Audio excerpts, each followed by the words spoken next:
The Forest Rescuer. Deep in the wilderness of Blackthorn Woods, there was a legend about a mysterious figure known as the Forest Rescuer. Most thought the tale was just a myth, a harmless story passed down to keep curious campers on the trails. But those who ventured too far from safety claimed otherwise. The Forest Rescuer, they said, wasn't human.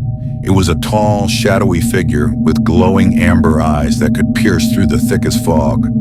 Some said it was a benevolent spirit, saving those lost in the woods.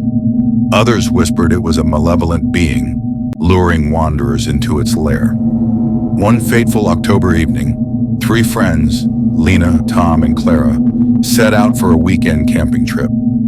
Despite warnings from locals to stick to marked paths, they veered off the trail, chasing what Tom swore was the call of a rare owl. The forest seemed alive as the sun dipped below the horizon. Twigs snapped underfoot, and the wind carried eerie, almost human-like whispers.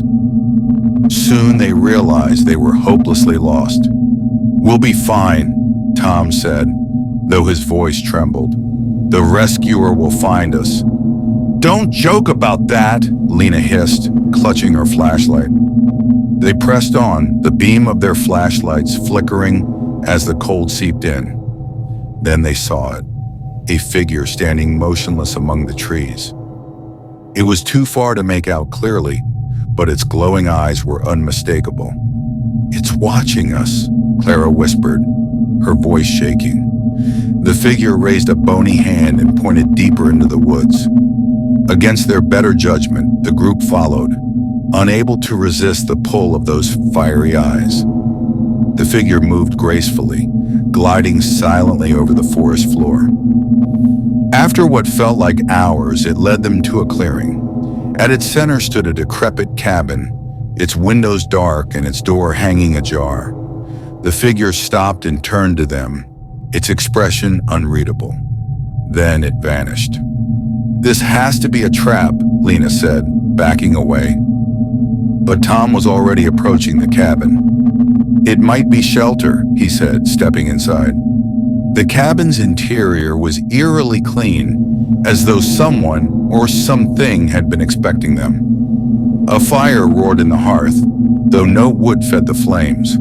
On a wooden table, 3 bowls of steaming stew sat untouched.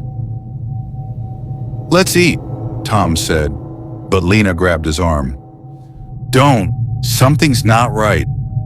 Before they could argue, the cabin door slammed shut and the fire dimmed, casting the room in flickering shadows.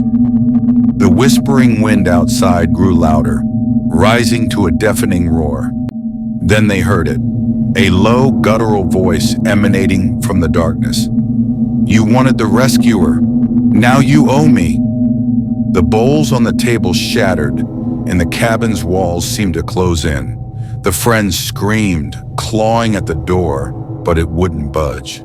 The last thing they saw before the darkness swallowed them was a pair of glowing amber eyes, burning brighter than ever. The next morning, hikers found the campsite abandoned. The locals shook their heads when they heard the news. Another group lost to the Forest Rescuer.